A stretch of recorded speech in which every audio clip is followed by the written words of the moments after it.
सादर नमस्कार। श्री नागार्जुन साहित्यिक एवं आध्यात्मिक पटल पर आप सभी का सभी मित्रों का स्वागत करते हुए, सबकी वंदना करते हुए मैं आज की गोरल कथा अपने इष्ट देव नागार्जुन की वंदना के साथ श्री गोरल देवता की आगे वाली कथा सुनाने जा रहा हूँ। देवो यो वसते सदा प्रमुदितः श्रीनागनाथान्तिके पूर्वं यो मम पूर्वजैः शुभदिना सम्पूजितः सर्वदा भक्तेभ्यः विदधाति वाञ्छितफलं यः सर्वदा ता भुवि वन्दे तं कुलदेवतं गुणनिधिं नागार्जुनं शंकरं। बोले नागार्जुन भगवान की जय। गोरल देवता की कथा प्रारंभ करता हूँ।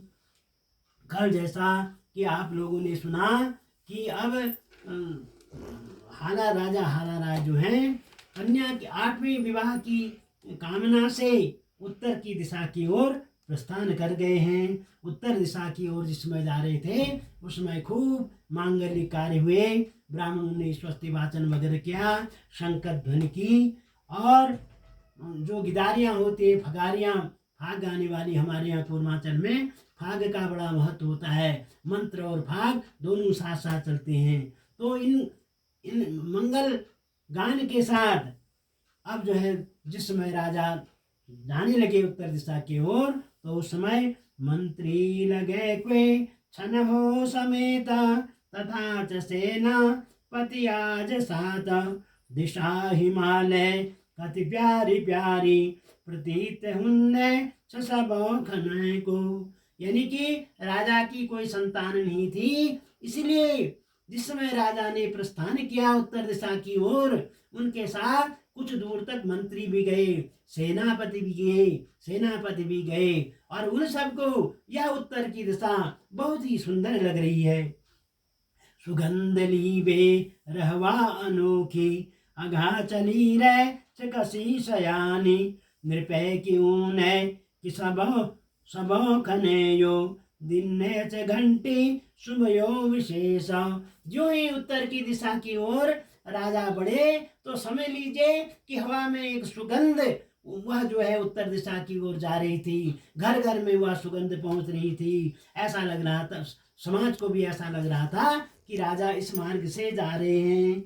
यही बहाने हर एक घूमे राजा की यात्रा उन्होंने आज सबों की भली बात लेता पृच्छा बनी गए युगला धरापति की। प्रत्येक गांव में खुशी का आनंद छा गया।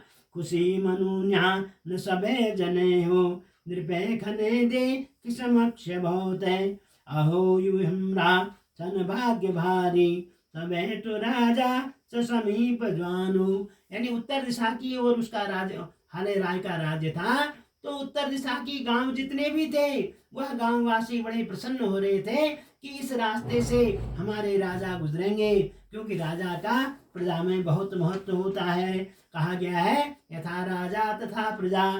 राजा में जो है सभी गुणों का निवास होता है, ब्रह्मा विष्णु वगैरह का निवास होता है। यही प्रकार है हिटबेर रोज है ज्ञान कन्या कतलाश में हो हिमालय ठीक कतली सबेया राजा तथा भी भला हित ऐसी। अब चलते चलते यानी अपने गांव से यानी अपनी राजधानी से चलते चलते राजा जो है कन्या की तलाश में हिमालय, जहाँ पर हिमालय है, हिमालय की तलहटी में पहुंच जाते हैं। राजा तथा विक भला हितैषी, राजा भी हैं और उनके हितैषी भी हैं। अब कैसी है वहाँ, कैसी जमीन है वहाँ? तपोवन की शुभ भूमि योचा पवित्र है गए दुब चौड़ जैसी देवों की पंचय शुभ नाम वाली यहाँ की न्यारी महिमा विशेषा। अब राजा जो है पहुँचते पहुँचते जाते जाते कहाँ पहुँच गए? तपोवन नामक स्थान में पहुँच गए।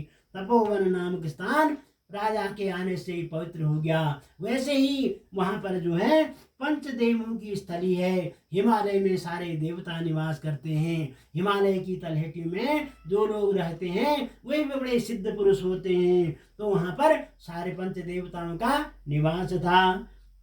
राजा युकुन सब जनो थे मी एक लोया जुस तलाश जहाँ तलाश में या कन्या के लीजे नदी किनारा कुने से आत्मा शुभ बात मीत है। अब जाते जाते हिमालय की तलहटी में पहुंचे तो वहां एक नदी थी और उस नदी में पहुंच करके राजा ने अपने हितैषी जनों को बताया, जो राजा के साथ थे उनको बताया कि मैं जो हूँ यहाँ से अब अकेला ही कन्या की तलाश में जाता हूँ। मेरी इच्छा ऐसी है, मेरी आत्मा ऐसा कह रही है कि मुझे अकेला ही जाना चाहिए। कन्या के लिए जीव नदी किनारा तूने से आत्मा शुभ बात मीत है। मेरी आत्मा ऐसा कह रही है कि मुझे अकेला ही जाना पड़ेगा। नदी किनारा यू भली भली कह हिटी हिटी हिटी बेर अगा खनी हो जानो से भारी अदबे के साथा विवाह वार्ता मन में समय रे। अब राजा के मन में विवाह की बात आई है कि मुझे कन्या, सुंदर कन्या मिल जाएगी, उसके साथ मैं विवाह करूंगा। अब प्रसन्न होते हुए नदी के किनारे अकेले ही वह जा रहा है। आज की कथा इतना ही सुनाऊंगा, शेष कथा कल को सुनाऊंगा। इसलिए जयतु देवो नागोर लाख्यो विशेषः जयतु भूमि कूर्म पृष्ठा विधेया जयतु सौम्या साकलिंगा हिरागी जयतु वीरो कालसेनो प्रवीरः। बोले गुरु देवता की जय, गुरु देवता की जय, कालेसन देवता की जय, कलिंगा माता की जय, सभी संतों की जय, सभी भक्तों की जय। सर्वे भवन्तु सुखिनः, सर्वे सन्तु निरामया, सर्वे भद्राणि पश्यन्तु मा कश्चित् दुःखभाग् भवेत्। भारत माता की जय के साथ ही आज की कथा को विराम देता हूँ।